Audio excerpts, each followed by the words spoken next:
ప్రసంగి గ్రంథం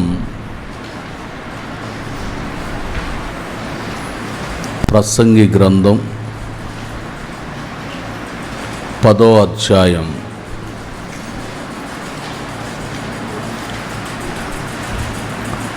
మొదటి వాక్యాన్ని చదువుకుందాం. చదవండి ఎవరన్నా.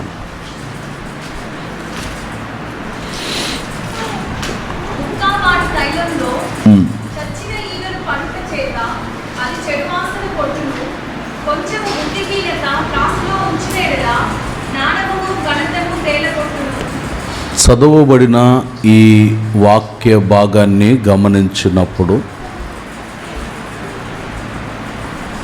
బుక్కావాని తైలములో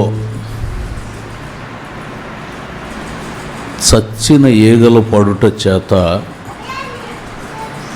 అది చెడు వాసన కొట్టును అని మనం చదువుతున్నాం. సహజంగా మనం త్రాగే టీలోనే ఈగబడితేనే టీ మొత్తం కింద ఒలకపోస్తాం. ఈగొచ్చి పడిందని చెప్పాను నేను. దోమ పడినా ఈగబడినా నాలుకలు పడినా తీసి పక్కనేస్తాం. ఈ సువాసన కలిగినటువంటి పరిమళ తైలములో ఈగలు వచ్చి పడ్డాయట, చచ్చిన ఈగలు వచ్చి పడ్డాయట. అది ఎప్పుడైతే పడిందో అది దుర్వాసన, చెడిపోయిన వాసన కొడుతుంది అని మనం చదువుతున్నాం. పరిమళ వాసనగా మార్చబడే జీవితంలో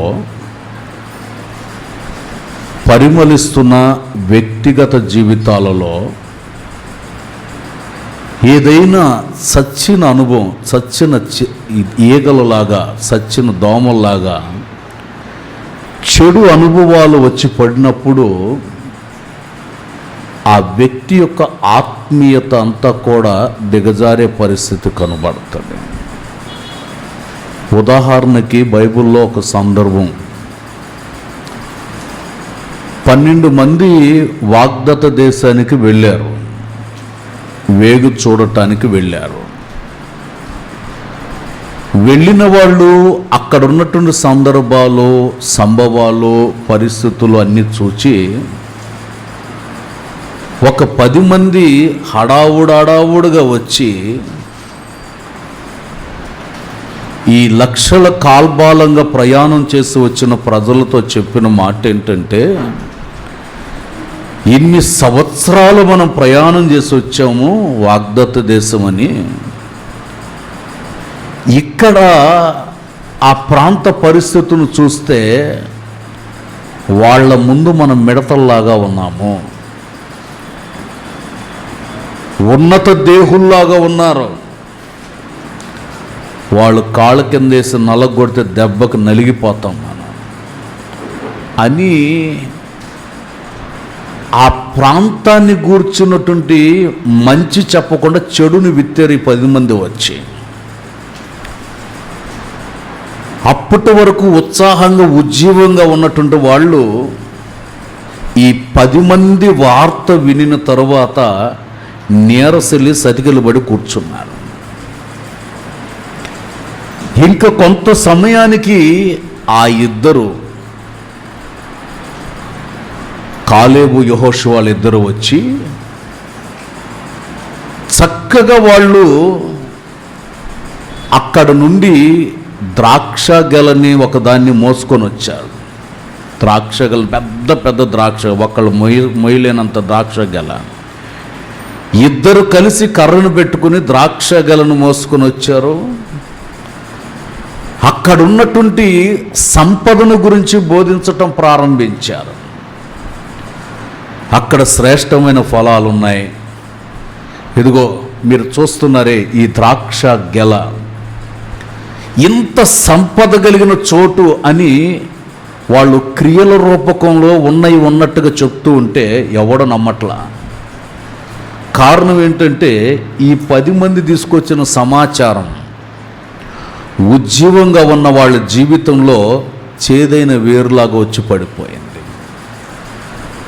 నిదర్శనాలు తీసుకుని వచ్చి, ఇదిగో అక్కడ పండుతున్నటువంటి పంట ఇది, సంపద ఉంది, మంచిగా ఉంది, ఆరోగ్యకరంగా ఉంటుందని ఎన్ని మాటలు చెప్తున్నా ఒక్కడు నమ్మట్లా. అందుకే దేవుని యొక్క వాక్యం అంటది, పరిమళ సువాసనగా వెదజల్లబడుతున్నటువంటి తైలములో చచ్చిన ఈగలు పడితే అవి ఆ తైలం మొత్తాన్ని కూడా దుర్వాసన కొట్టేటట్టు చేస్తాయి. ఆత్మీయతలో మనం ఎదిగేటప్పుడు ఇలాంటి కొన్ని పరిస్థితులు, కొన్ని సందర్భాలు ఎదురుపడటం ప్రారంభించబడతాయి.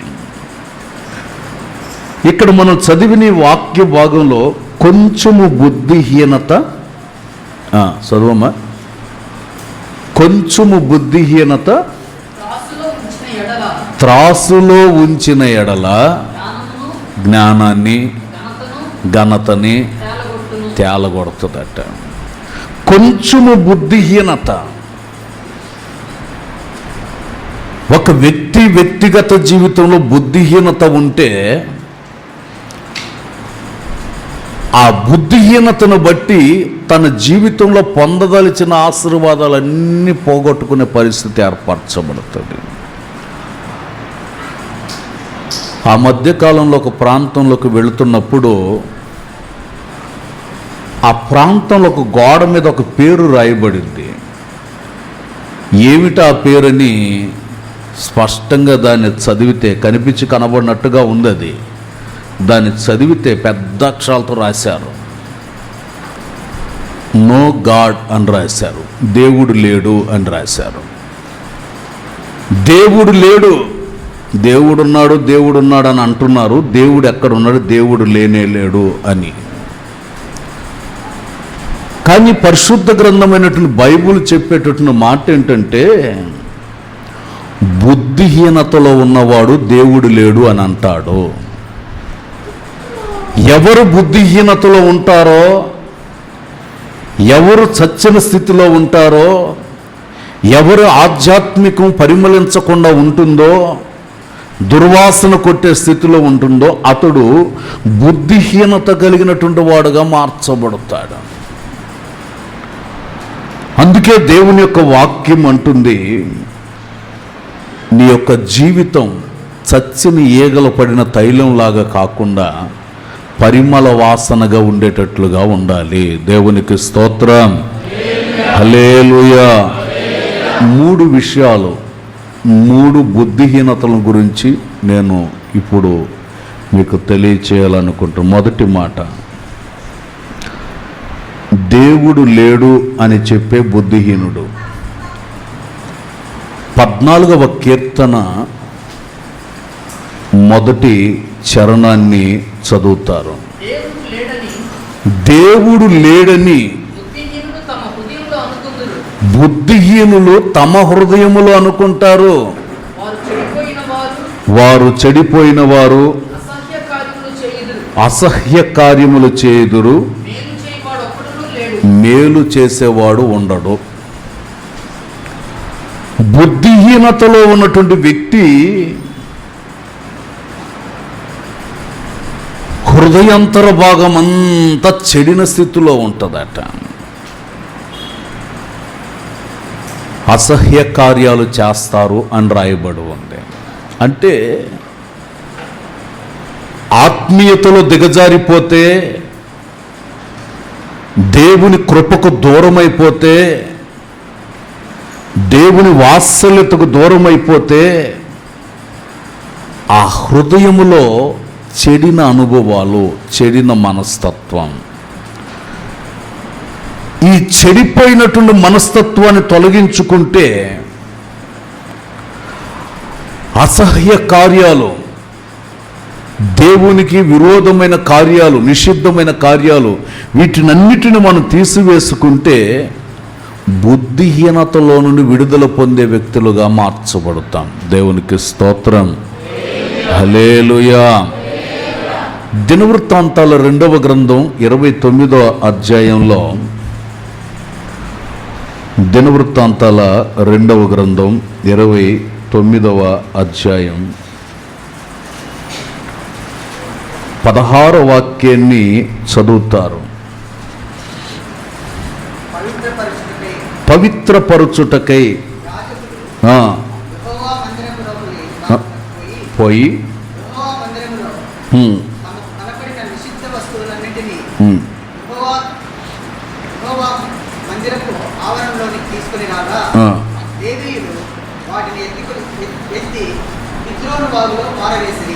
దేవుని మందిరాన్ని గురించి రాయబడింది. ఇక్కడ మందిరం అంటే కట్టిన మందిరం అని కాదు, ఈ హృదయం ఆలయమై ఉన్నదని మీరు ఎరుగరా అనే మాటను మనం చదువుతాం.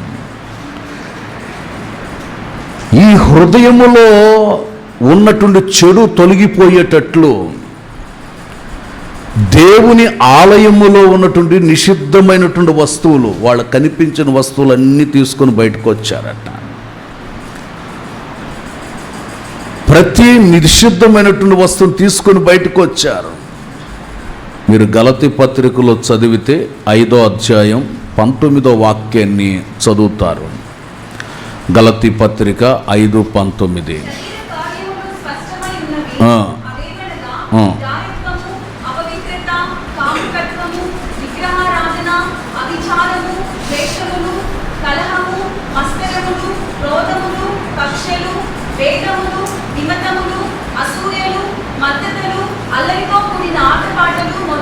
ఇక్కడ చదివిన ఈ మాటలన్నిటిని మీరు జ్ఞాపకం చేసుకుంటే, హృదయములో ఉన్నటువంటి నిషిద్ధమైనటువంటి వస్తువులు,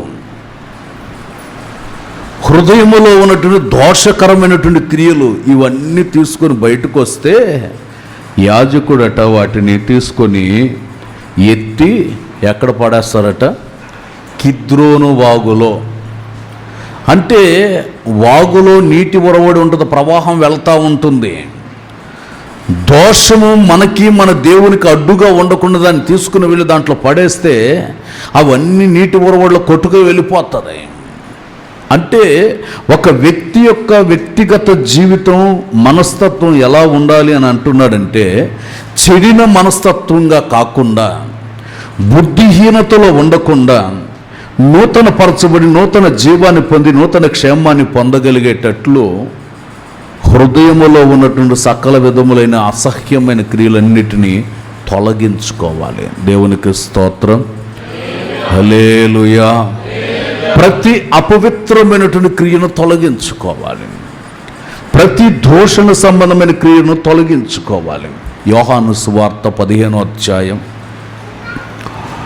18వ వాక్యాన్ని చదువుతారు. లోకము మిమ్మును ద్వేషించిన ఎడల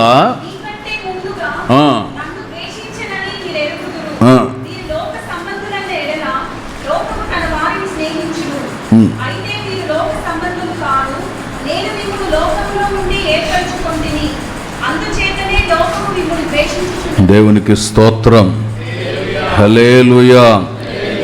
లోక సంబంధులైతే లోకం నిన్ను స్నేహం చేస్తుందట. లోకులైతే లోకం స్నేహం చేస్తుంది. అపవిత్రతతో ఉన్న వ్యక్తిని అపవిత్రత స్నేహం చేస్తుంది. దూషణకరమైనటువంటి క్రియలు ఉంటే ఆ దూషణకరమైన క్రియలే అతనితో స్నేహం చేయటం ప్రారంభిస్తాయి. అయితే దేవుని యొక్క వాక్యం అంటుంది, నేను లోకమును ద్వేషించాను గనుక మీరు కూడా లోకమును ద్వేషించండి. లోకం మిమ్మల్ని ద్వేషిస్తుంది. మనం ఆత్మ సంబంధమైనటువంటి వ్యక్తులం గనుక. ఎందుకనంటే అపవిత్రతలో ఉన్నటువంటి వ్యక్తికి అపవిత్రతలో ఉన్నవాడే స్నేహితుడు అవుతాడు. కథలు చెప్పేవాడికి కథలు చెప్పేవాడే స్నేహితుడు అవుతాడు. ఆత్మీయతలో ఉన్నటువంటి వ్యక్తికి ఆత్మీయతలో ఉన్నటువంటి వ్యక్తికే స్నేహితుడు అవుతాడు. ఇప్పుడు లోక సంబంధమైన వార్తలు చెప్తున్నాడు అనుకోండి, ఒక వ్యక్తి వచ్చి ఆత్మీయుడికి వచ్చి చెప్తున్నాడు అనుకోండి, వాడెండో మోకాళ్ళంగి ప్రార్థన చేద్దాం బ్రదర్, సిస్టర్ మోకాళ్ళంగి ప్రార్థన చేద్దాం, కొన్ని సమస్యలు ఉన్నాయి కదా, దేశంలో పరిస్థితులు బాగలేవు కదా, ప్రార్థన చేద్దాం అంటారు ఆత్మీయులైతే. అదే లోక సంబంధమైన వ్యక్తి లోక సంబంధమైన మాటలు చెప్తా ఉంటే ఇతడు కూడా వింటూ ఉన్నాడనంటే ఇతడు ఆత్మీయతలో లేనటువంటి వ్యక్తిగా ఉన్నాడు అని. అందుకని మన జీవితంలో ఉన్నటువంటి లోపట దాగి ఉన్నటువంటి సమస్త దోషాన్ని తొలగించుకొని రోమపత్రిక 1వ అధ్యాయం 30వ వాక్యంలో, రోమపత్రిక 1వ అధ్యాయం 30వ వాక్యంలో కొండ్రెగ్రాండ్రును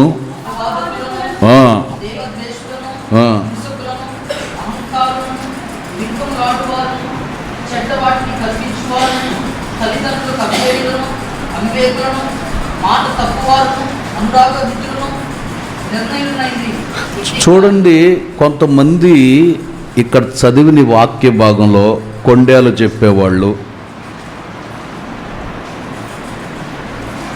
అపవాదకులు, దేవదూషకులు, హింసించేటటువంటి వారు, అహంకారులు, బెంకములాడేవాళ్ళు, చెడ్డవాటిని కల్పించేవాళ్ళు, తల్లిదండ్రులకు అవిధేయత కలిగిన వాళ్ళు, ఈ రకరకాలైనటువంటి సందర్భాలు ఉన్నాయే. వీటన్నిటిలో నుండి మనం విడుదల పొందేటటువంటి వ్యక్తులుగా ఉండాలి. ఇవి మన జీవితంలో ఉన్నంతకాలం మన జీవితం ఆధ్యాత్మిక పరిస్థితి అభివృద్ధి చెందలేదు. నాకు ఒక సహోదరుడు తెలుసు. అతను వచ్చిన దగ్గర నుండి లేనిపోయినన్నీ చెప్తున్నాడు. వాళ్ళ మీద చెప్తున్నాడు, వీళ్ళ మీద చెప్తున్నాడు, వాళ్ళ మీద చెప్తున్నాడు, ఆ అమ్మ ఇట్ట, ఈ అక్క ఇట్ట, ఆయన్న ఇట్ట అని చెప్తా ఉన్నాడు. అన్నిటిని వింటానే ఉన్నాను. చివరికి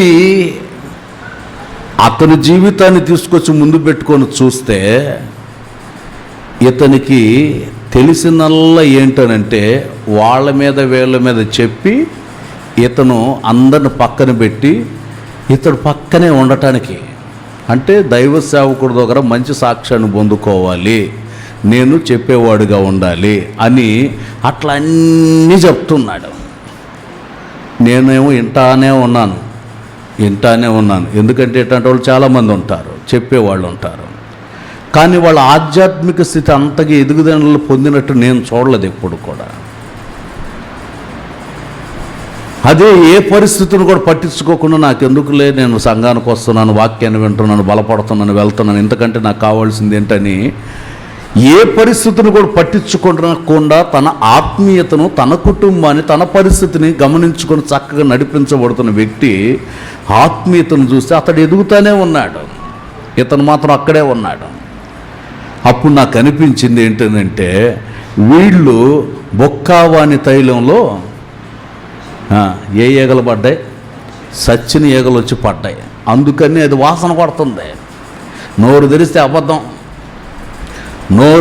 అబద్ధం, కొండేలు చెప్పటం, నెపములు మోపటం, ఇదే జీవితం.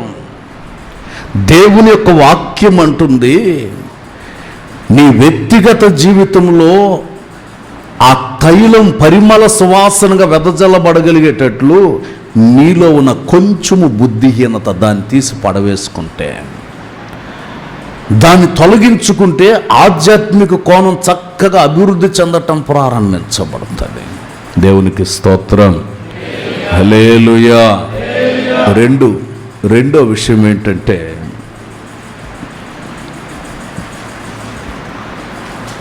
ఎన్నో ఇహ సంబంధమైన వస్తువులను కూడబెట్టుకొని సంబరపడే బుద్ధిహీనుడు. ఎన్నో ఇహ సంబంధమైన వస్తువులను కూడబెట్టుకొని సంబరపడే బుద్ధిహీనుడు. లూకాసు వార్త 12వ అధ్యాయం 17వ వాక్యం.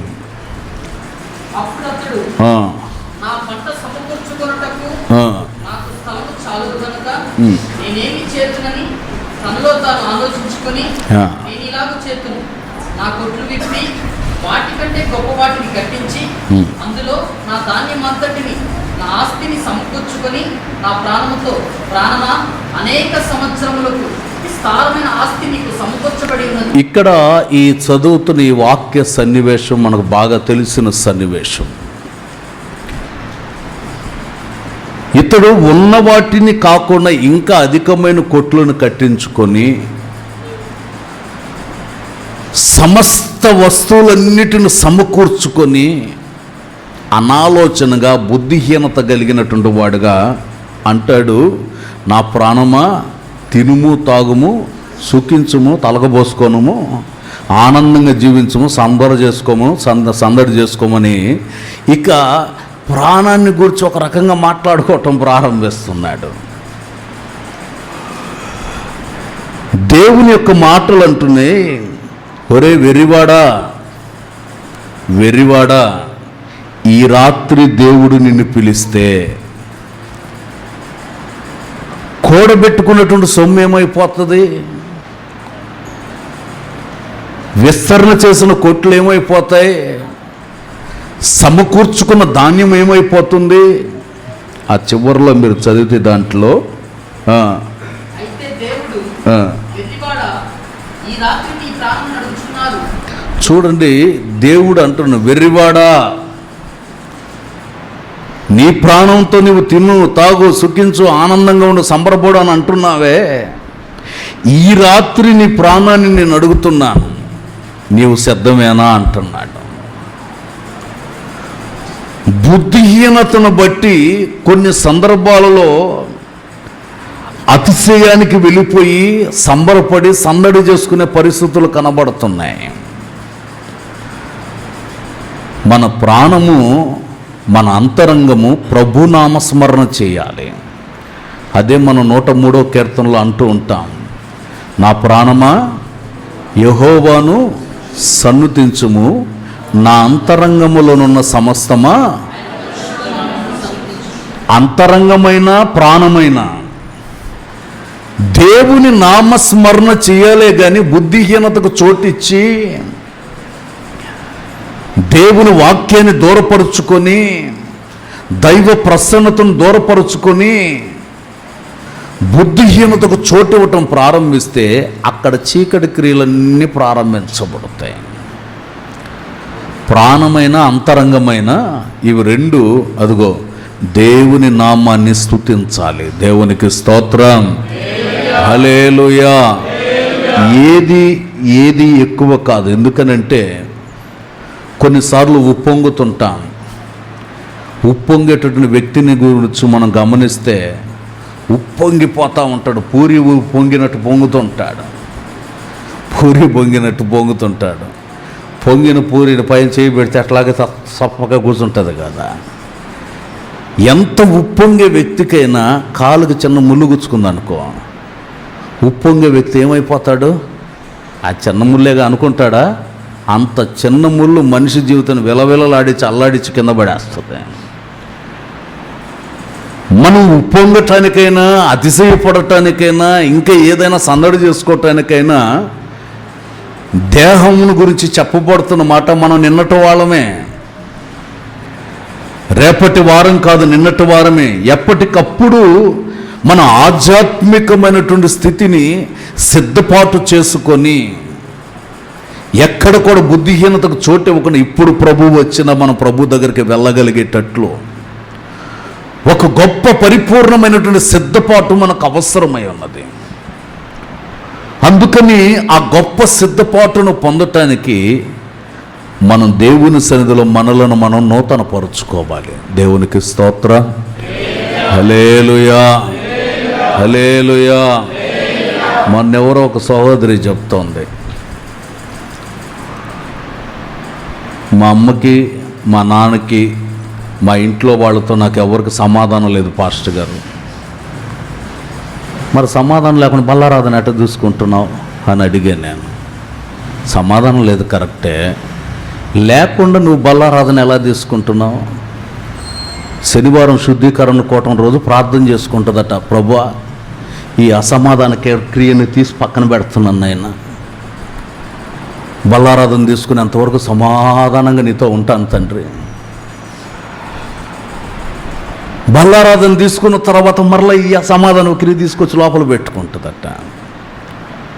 సరుకు బ్యాగులో నుండి తీసి పక్కన పెట్టినట్టు తీసి పక్కన పెట్టి ఆ కొంచెం సేపు ఆ కొద్ది సమయం దాని వలన కలిగేది ఏంటనంటే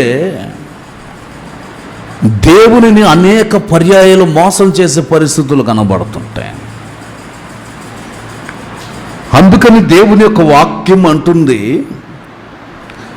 దైవ శరీరాన్ని రక్తాన్ని భుజించి పానం చేసేటప్పుడు మన ప్రతి అణువు కూడా దేవుని దగ్గర నూతన పరచబడి వాక్యానికి సమసిద్ధపాటు కలిగి బుద్ధిహీనతకు చోటివ్వకుండా వాక్యపు వెలుగులో స్థిరపరచబడటానికి కోరుకోవాలి. దేవునికి స్తోత్రం.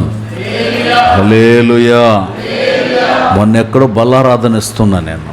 అక్కడ నిలువు మోకాళ్ళ మీద ఉండి ప్రార్థనలో ఉన్నాడు. ఇద్దరిని దాటితే ఆయనకే ఇస్తాను రొట్టె. బారుదూలం పడినట్టు దబాని కింద పడ్డాడు. అంటే నిలువు మోకాళ్ళ మీద ఉండి నిద్రపోయే వరాన్ని పొందున్నాడు ఇతను. బ్యాలెన్స్ లేక కాదు పడింది, నిలువు మోకాళ్ళ మీద కూడా ఉండి నిద్రపోతున్నాడు. ఇక అతన్ని తప్పించి అందరికి బల్లారాధన ఇచ్చాను. లాస్ట్లో వెళ్ళి ఎవరు లేపితే లేస్తున్నాడు. పడింది కూడా ఆయనకి లేదు. అంటే అంత గాఢ నిద్రలో ఉన్నాడు. హృదయములో బుద్ధిహీనత చోటు చేసుకుంటే మత్తు ఆవరించి దేవుని మీద ఉన్నటువంటి దర్శనాన్ని, దేవుని మీద ఉన్నటువంటి కృపను కోల్పోయేటట్లు చేస్తుంది.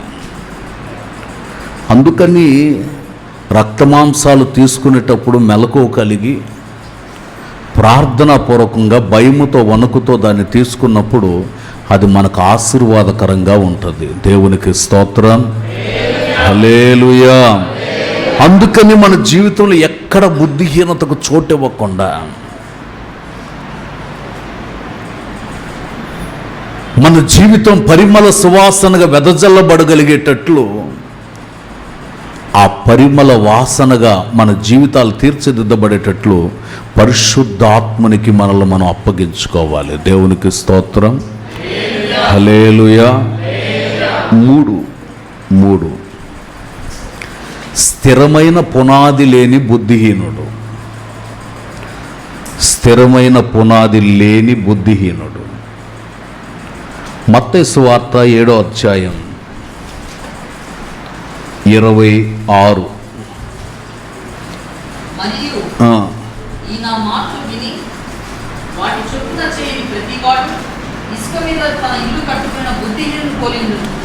దేవుని మాట చొప్పున అది గ్రహించకుండా, దేవుని మాట ఇలా చెప్తుంది కదా, ఇలా నడిపిస్తుంది కదా అని ఆ గ్రహింపు లేకుండా ఇసుక మీద పునాది వేసుకున్నటువంటి వ్యక్తిలాగా, బుద్ధిహీనుడిలాగా ఉండొద్దు అంటాడు. మన ఆధ్యాత్మికమైన స్థితి ఇసుక మీద కాదు వేయబడవలసిందే. కాస్త లోతైన అనుభవంలోనికి వెళితే, లోతులోనికి వెళితే, పునాది ఏర్పడేంత వరకు లోపలికి వెళితే ఆ పునాది గట్టిగా ఉంటుంది, కదిలిపోతాం. ఒక వ్యక్తి కదల్చబడకుండా స్థిరంగా ఉండాలి అంటే పునాది కరెక్ట్గా బండ మీద వేయబడాలి. దేవునికి స్తోత్రం. హల్లెలూయా. బండ మీద పునాది వేయబడాలి. ఆ బండ క్రీస్తు. యేసు క్రీస్తు మీద ఒక వ్యక్తికి పునాది వేయబడితే అది సేవకులైన విశ్వాసులైన మన పునాదులు ప్రభువు మీద వేయబడితే మనం స్థిరంగా ఉంటాం, కదల్చబడకుండా. చూడండి, కొంతమందిని మనం చూస్తూ ఉంటాం. ఈ మందిరం ఉంది. ఈ మందిరం ఎంతో మందిని చూస్తూ ఉండుంటుంది. విశ్వాసులందరినీ, కొత్త వాళ్ళు వస్తున్నారు, పాత వాళ్ళు వస్తున్నారు, వచ్చేవాళ్ళు వస్తున్నారు, పోయేవాళ్ళు పోతున్నారు, అందరిని చూస్తానే ఉంది మందిరం. ఈ మందిరం అనుకుంటూ ఉంటుంది, స్థిరంగా లేకుండా అస్థిరంగా ఉన్న వాళ్ళని చూసి నవ్వుకుంటూ ఉంటుంది. వీళ్ళేంటి స్థిరంగా ఉండట్లేదు, ఊగిపోతున్నారు అనుకుంటూ ఉంటుంది. మీరు కూడా చాలామందిని చూసుంటారు. స్థిరంగా ఉన్నవాళ్ళు కొంతమంది, స్థిరం లేకుండా అస్థిరతలు అటు ఇటు ఊగేవాళ్ళు కొంతమంది, రకరకాలైన వ్యక్తులను చూసి ఉంటారు. కొందరు వెనకబడిపోయి వెనకంజ వేసి లోకంలో కలిసిపోయిన వాళ్ళు ఉన్నారు. కొందరు సహవాసానికి ప్రార్థనకు దూరమైపోయిన వాళ్ళు ఉన్నారు. వీళ్ళనందరినీ చూసినప్పుడు మీరు తెలుసుకోవాల్సిన నీతి ఏమిటంటే, వారిలాగా వీరిలాగా నేను కదిలిపోకుండా నా పునాది గట్టిగా ఉండాలి. ఇన్ని సంవత్సరాల నుండి భక్తి చేసిన వీళ్ళే కదిలిపోయారే అని నువ్వు చెల్లించిపోకూడదు. వాళ్ళు కదిలిపోయారు. నేను పునాది మీద గట్టిగా నా పునాదిని నేను వేసుకుంటా. ఎన్ని పెను తుఫాన్లు వచ్చినా నీవు కదల్చబడకుండా, దేవునికి స్తోత్రం, హల్లెలూయా. 27వ వాక్యంలో వాన కురిసెను, వరదలు వచ్చెను, గాలి విసిరి ఆ ఇంటి మీద కొట్టాను. చూడండి, వానలు వస్తూ ఉంటాయి, వరదలు వస్తూ ఉంటాయి, గాలి వానలు వీస్తూ ఉంటాయి, అన్నీ వచ్చి ఇంటిని కొడుతున్నాయట. పునాది గట్టిగా ఉందా లేదా అని తెలియపరచబడాలంటే ఇట్లాంటివన్నీ ఒక శోధనలాగా వస్తూ ఉంటాయి. నేను ఎక్కడో ఒక ఊరిలో ఉన్నప్పుడు ఆ ఊర్లో వాళ్ళు చెప్పారు, మా ఊర్లో సముద్రమే లేదు, వరదలు వస్తే సముద్రం పొంగితేనే కదా ఊర్లోకి వచ్చేది వరదలు, మా ఊర్లోకి పొరపాటును కూడా వరదలు రావు అన్నారు. నేనేం మాట్లాడలే, మౌనంగా ఉన్నాను. సృష్టి ఎటు ఎప్పుడు ఏ విధంగా తిరుగుతుందో మనకు తెలియదు. వరదలు అయితే రాలేదు కానీ ఆ ఊరికి సుడిగాలి వచ్చింది. వరదలు రాలేదు కానీ సుడిగాలి వచ్చింది, గిర్రంటు తిరిగింది, చెట్లకి షేపులు మారిపోయినాయి, రేకుల చెట్లు ఏమి ఎగిరి వెళ్ళిపోతున్నాయి పైకి, గోడలన్నీ గాలికి ఊగుతున్నాయి. తర్వాత వారం వచ్చి అంటాడు, అన్న వరదలు రావు అనుకున్నాను, సుడిగాలి వచ్చిందన్న, ఊగిపోతున్నాయి. బైబిల్లో రాయబడింది అదే, వానలు వచ్చాను, వరదలు వచ్చాను, గాలి విసిరాను. కొన్నిసార్లు మనల్ని శోధింప చేయటానికి నీళ్ళు ఎదుట నిలబడలేము, గాలి ఎదుట నిలబడలేము, వరద ఎదుట కూడా నిలవబడలేము. బురదనైనా తట్టుకోవచ్చు అంట, కానీ వరదను తట్టుకోవటం వల్ల కాదు. అందుకని మన ఆత్మీయ జీవితపు విధానం స్థిరంగా ఉండాలంటే ఇదిగో ఇలాంటి అన్ని శోధింపజేస్తూ ఉంటాయి, కదిలిస్తూ ఉంటాయి. వీటికి కూడా మనం కదల్చబడకుండా స్థిరపరచబడాలంటే మన పునాది కాస్త లోపలికి వెళ్ళాలి. ఎక్కడి వరకు అంటే బండ తగిలేంతవరకు వెళ్ళాలి. ఎంత దూరం అయ్యా బండ తగులుతుందనంటే ఎంత దూరమైనా వెళ్ళాలి లోపలికి. ఎందుకంటే పునాది గట్టిగా ఉండాలి. దేవునికి స్తోత్రం, హల్లెలూయా. చూడండి, కొరింథీయులకు రాసిన మొదటి పత్రిక 3వ అధ్యాయం 11-12 చదవండి.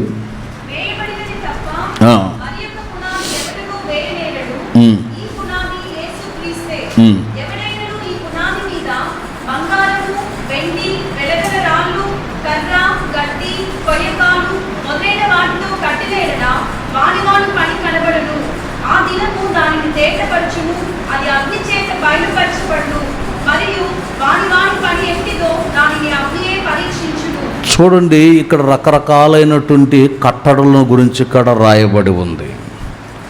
బంగారము, వెండి, వెలగల రాళ్ళు, కర్ర, గడ్డి, కొయ్యకాలు, రకరకాలైనటువంటి కట్టడలు కట్టబడ్డాయి. ఏ కట్టడైనా కానీ పునాది మీద కట్టబడితే,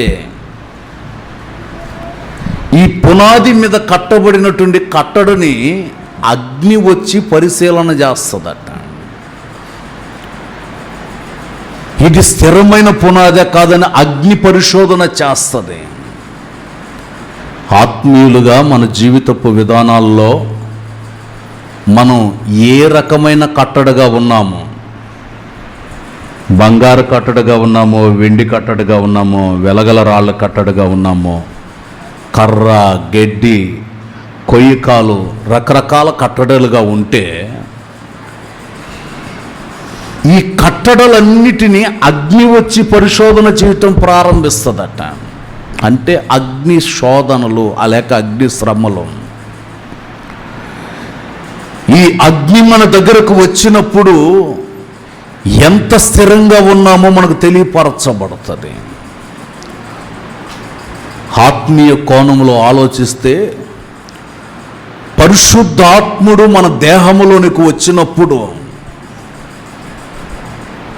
మన స్వభావాలు ఏ విధంగా ఉన్నాయో, మన పరిస్థితులు ఏ విధంగా ఉన్నాయో గమనించి అగ్ని మన దేహంలోనికి ప్రవేశించినప్పుడు మనలో చెత్త ఉంటే తగలబడిపోతుంది. ఇది మంటి ఘటం కనుక మహదైశ్వర్యం అనబడుతున్న ఆత్మ ప్రవేశించినప్పుడు ఈ దేహం తట్టుకోలేదు. నూతనమైన కృప, నూతనమైన బలం, నూతనమైన అభిషేకం అనేది అనుగ్రహించబడుతుంది.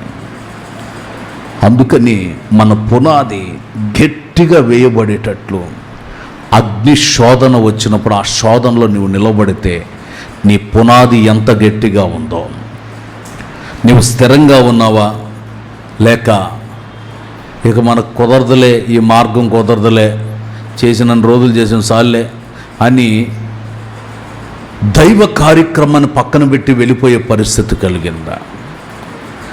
దానిని పరిశోధన చేసుకొని వాక్యం ఎదుట మన జీవితం స్థిరపరచుకుంటే మన బుద్ధిహీనత తొలగిపోయి పరిమళ వాసన అనేది ప్రారంభించబడుతుంది. దేవునికి స్తోత్రం. ఎఫెసీ పత్రికలో చదువుతారు. ఎఫెసీలకు రాసిన పత్రిక 5వ అధ్యాయం మొదటి వాక్యం. కావున మీరు ప్రియులైన పిల్లల వలె దేవుని పోలి నడుచుకుని క్రీస్తు మిమ్మల్ని ప్రేమించి పరిమళ వాసనగా ఉండుటకు మన కొరకు తను తాను దేవునికి అర్పణగాను బలిగాను అప్పగించుకొనెను. మనము పరిమళ వాసనగా ఉండుటకు సమస్త బుద్ధిహీనతల నుండి విడుదల పొందితే మనము పరిమళ వాసనగా, సువాసనగా వెదజల్లబడగలిగేటట్లు, స్థిర జీవితం ఏర్పరచబడగలిగేటట్లు యేసుక్రీస్తు వారు మన కొరకు బలిగా మార్చబడ్డారట.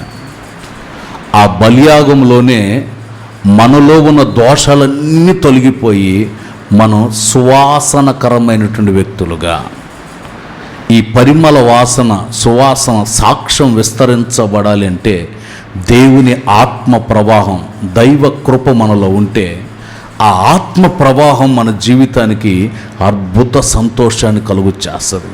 అందుకని పరిశుద్ధాత్మునికి మనం చోటిచ్చి ఆత్మను హృదయంలో చేర్చుకున్నప్పుడు ఆ పరిశుద్ధాత్ముడు మన జీవితాలలో నూతన జీవాన్ని, నూతన క్షేమాన్ని కలుగు చేస్తాడు.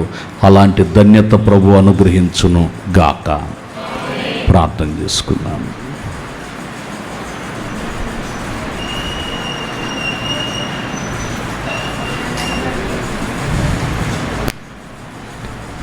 అందరూ కూడా ప్రభు సన్నిధిలో ప్రార్థనాపూర్వకంగా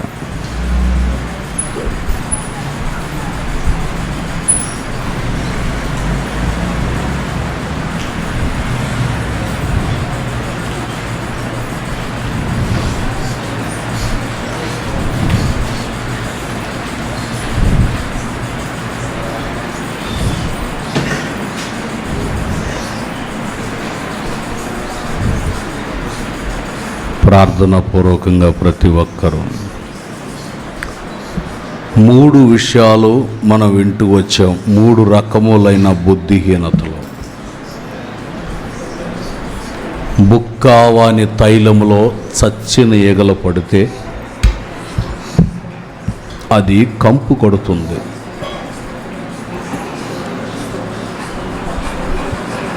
మన జీవితపు విధానాలు కంపు కొట్టేటట్లుగా ఉండకూడదు. కొంచెము బుద్ధిహీనత, జీవితంలో బుద్ధిహీనత ఉన్నంత కాలం మనం అభివృద్ధి పొందలేం. చాలామంది దేవుడు లేడు, గీవుడు లేడు అంటూ ఉంటారు. బుద్ధిహీనుడు దేవుడు లేడు అని అంటాడు. ప్రభు లేకపోతే మనం లేము. కొండెములు చెప్పువాడైనా, అపవాదకులైన, దేవదోషకులైన, హింసించే వాళ్ళైనా, అహంకారులైన, బెంకములాడేవారైనా, చెడుతనాన్ని, చెడు మాటలను మాట్లాడే వాళ్ళైనా సమస్త బుద్ధిహీనతలో నుండి విడుదల పొందమని చెప్తున్నాడు.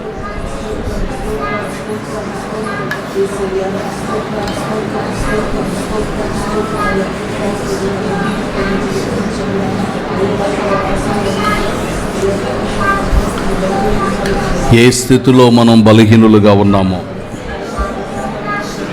ఆ బుద్ధిహీనతలో నుండి విడుదల పొంది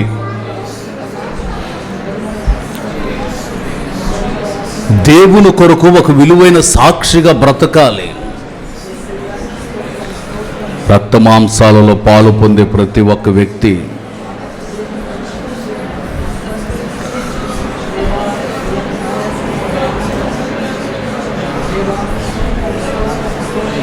చెడిన స్వభావం, అసహ్యమైన క్రియలు, వాటిని తొలగించుకోవాలి. కొందరు రోజులు ఉన్నాయిలే, కాలం ఉందులేని, ప్రాణమా తినుము తాగుము సుఖించుము సందడిగా ఉండుమని రకరకాల పరిస్థితుల మధ్యలో పరిగెడుతున్నారు. ఈ రాత్రి నీ ప్రాణాన్ని ప్రభు అడిగితే నీవేం చేస్తావు? నీ జీవితంలో ఒక పరిపూర్ణ స్థితిని నువ్వు పొందగలిగేటట్లు నీ ప్రాణమైన, నీ అంతరంగ స్వభావమైన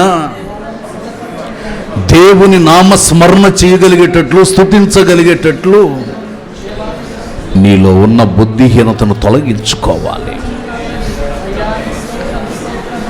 స్థిరమైన పునాది లేని బుద్ధిహీనుడు. నీ పునాది గట్టిగా ఉండాలి, కదలకూడదు, స్థిరంగా ఉండాలి. వానలు వస్తున్నాయి, వరదలు వస్తున్నాయి, గాలి వస్తుంది. నీ పునాది గట్టిగా ఉంటే ఏమీ చేయలేదు. బుద్ధిహీనుల వైపు చూచి మత్సరపడి కుమిలిపోయి వాళ్ళు బాగున్నారు, వీళ్ళు బాగున్నారు, నేనేంటి ఇట్లా అయిపోతున్నానని నీవు పునాది మీద లేకుండా ఇసుక మీద వేసుకొని పునాదిని పరుగులు తీస్తున్నావేమో. దేవుని యొక్క వాక్యం అంటుంది, నీ పునాది గట్టిగా ఉందా లేదా? అగ్ని వస్తుంది శోధించటానికి. అగ్ని శోధనలో నీవు నిలవబడాలి అని అంటే నీ పునాది క్రీస్తు మీద పరిపూర్ణంగా స్థిరపరచబడాలి. ఎందుకు కదిలిపోతున్నావు? ఎందుకు ఊగిపోతున్నావు? పునాది ఇసుక మీద ఉంటే ఊగిపోతాం, కదిలిపోయే పరిస్థితులు కనబడతాయి. అందుకే దేవుని యొక్క వాక్యం అంటుంది, నీకంటూ స్థిరమైనటువంటి పునాది ఏర్పరచబడే అనుభవాలు కావాలి. నీ పునాది గట్టిగా ఉండాలి.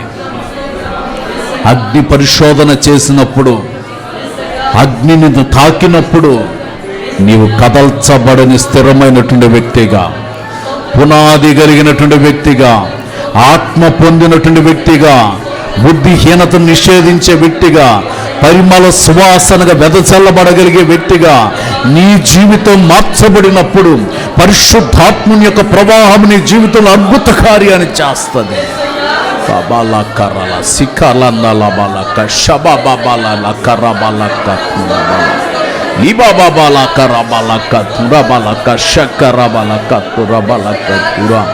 ఒక్కొక్కరిని నీ కృపతో నింపమని వేడుకుంటూ ఉన్నాం. ఒక్కొక్కరిని నీ కృపతో నింపమని వేడుకుంటున్నాం. ఒక్కొక్కరిపై నీ కృపను కుమ్మరించమని వేడుకుంటున్నాం. ప్రతి దోషం అగ్ని చేత కాల్చబడినట్లుగా కృప దయచేయమని వేడుకుంటున్నాం. ఒక్కొక్కరిని నీవు బలపరచమని వేడుకుంటున్నాం. ఒక్కొక్కరిపై నీ ఆత్మ ప్రవాహాన్ని కుమ్మరించమని వేడుకుంటున్నాం. అబాలక రబక షబాలక తలందలక రబలక షబాబాలక రబలక తిరబలక తిర. నూతన పరచండి, నూతన పరచండి, నూతన పరచండి, నూతన పరచండి, నూతన పరచండి, నూతన పరచండి. నాయన ఒక్కొక్కరి నోటిని ముట్టండి, హృదయ అంతర్భాగాన్ని ముట్టండి. లోపట ఉన్నటువంటి దోషం తొలగిపోవాలి నాయనా. బుక్కావాని తైలములో చచ్చిని ఈగలు పడితే ఎలా వాసన కొడుతుందో, జీవితం ఒకవేళ పరిమళంగా లేకపోతే దుర్వాసన కొడుతూ ఉంటే దేవా నూతన పరుచునైనా, నూతన పరుచునైనా, ఒక్కొక్కరిని నూతన బలముతో నింపండి నాయనా, నూతన కృపతో మీరు నింపండి నాయనా, నూతన ప్రసన్నత కలుగునట్లుగా సహాయము చేయండి. అబలక రబక రబలక తురబలక రబలక షలబలక తురబలక తుర. హల్లెలూయా, హల్లెలూయా, హల్లెలూయా, హల్లెలూయా. పరిశుద్ధమైన నీ నామం పరిమళ తైలము వలె, పరిశుద్ధమైన నీ నామం పరిమళ తైలము వలె, వరము నుండి పోయబడెన్, పరము నుండి పోయబడెన్, పరవాసించి నేను పాడెదను, పరవాసించి నేను పాడెదను. వందనము నీకే నా వందనము, వర్ణన కందని నీకే నా వందనము, వర్ణన కందని. ఓ ఇవాళ శలబల కపురా వందనమో నీకే నా వందనమో, పరిశుద్ధమైన నీ నామో పరిమళ తైలము వలె, పరిశుద్ధమైన నీ నామో పరిమళ తైలము వలె, పరము నుండి పోయబడెన్, పరము నుండి పోయబడెన్, పరవశించి నేను పాడేదను, పరవశించి నేను పాడేదను. వందనము నీకే నా వందనము, వర్ణన కందని నీకే నా వంద కబల శలబల కదురా దని నీకే నా వందనమో, వర్ణన కందని నీకే నా వందనమో, వందనమో నీకే నా వందనమో, వందనమో నీకే నా వందనమో, వందనమో నీకే నా వందనమో, వర్ణన కందని నీకే నా వందనమో, వర్ణన కందని నీకే నా వందనమో, వందనమో నీకే నా వందనమో, నీకే నా వందనమో నీ కబల బల కర బల కషల బల కట్టుర ఓరి బాబా బల రబల కషల బల కట్టుర బల నీకే నా వందనమో, నీకే నా వందనమో, నీకే నా వందనము. కబల కరబల కషల బల కట్టుర బల కట్టుర బాబా బాబా బల కరబల కషల బల కట్టుర బల కట్టుర బల హో లబ షక్కరందర లబలక్క తురిబి కరబలకతి పరిమళ వాసనగా వెదజల్లబడగలుగునట్లు ఆత్మస్వరూపిగా అదృశ్య దేవుడిగా ప్రభు నిలిచి నూతనమైన క్రియ, నూతన జీవాన్ని ప్రసాదింపచేసి మన జీవితాన్ని పరిమళ వాసనగా మారుస్తున్నందుకు స్తోత్రాలు చెల్లిద్దాం.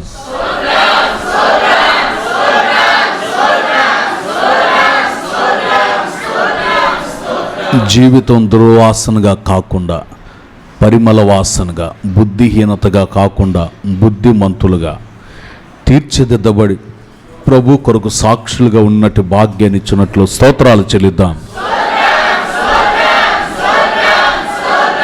తండ్రి అయిన దేవునికి స్తోత్రాలు చెల్లిద్దాం.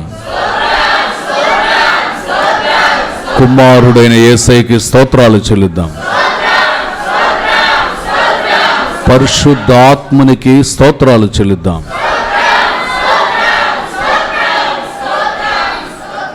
ప్రార్థన. స్తోత్రం స్తోత్రం స్తోత్రం స్తోత్రం స్తోత్రం స్తోత్రం. మహాపరిశుద్ధుడైన తండ్రి, ప్రేమస్వరూపి, జీవాధిపతి, నమ్మదగిన సహాయకుడా నీకు స్తోత్రం అయ్యా. గడిచిన కాలమంతా మా జీవాన్ని మీ కృపలో దాచి మరొక నూతనమైన దినంలో ప్రభా, ఈ శుద్ధీకరణ కూటంలో ప్రభా మీరు మమ్మల్ని ప్రవేశపెట్టిన విధానం కొరకే నీకు స్తోత్రం తండ్రి. స్తోత్రం అయ్యా. ఈ శుద్ధీకరణ కూటంలో పాటల ద్వారా, అనేక విజ్ఞాపనల ద్వారా తండ్రి నీ ఘనమైన నామానికి మహిమ కీర్తి తెచ్చుకున్న విధానం కొరకే నీకు స్తోత్రం తండ్రి. స్తోత్రం అయ్యా. ఎస్సయ్యా నీకు స్తోత్రమయ్యా. మరి ముఖ్యంగా మీ సావుకులు నిలబెట్టి నాతోనూ కూడి వచ్చిన ప్రతి ఒక్కరితో మీరు ప్రత్యేకంగా మాట్లాడిన ప్రతి మాట కొరకే నీకు స్తోత్రం తండ్రి. బుక్కవాణి తైలంలో సచ్చినేగా పడినప్పుడు ప్రభా అది తండ్రి చెడ్డ వాసన వచ్చింది అని మీరు చెప్పిన దేవుడు ప్రభా నీకు స్తోత్రమయ్యా. బుక్కవాణి తైలంలో సచ్చినేగా పడినప్పుడు అది ఏ రీతిగా చెడ్డ వాసన వచ్చిందో ప్రభా, అలాంటి ప్రభా మా ఆత్మీయ జీవితంలో అలాంటి చెడు వాసన రాకుండా మీరు తొలగించమని ప్రార్థిస్తున్నాము తండ్రి. స్తోత్రం యేసయ్యా. సయ్యా మీరు కనికరించమని ప్రార్థిస్తున్నామయ్యా. కొంచెం బుద్ధిహీనత ప్రభా, ఘనతని ప్రభా, అయ్యా జ్ఞానాన్ని ప్రభా తండ్రి అయ్యా తండ్రి తొలగించింది అని మీరు చెప్పిన దేవుడు ప్రభా మీ కృపచేత జ్ఞాపకం చేసుకోండి అయ్యా.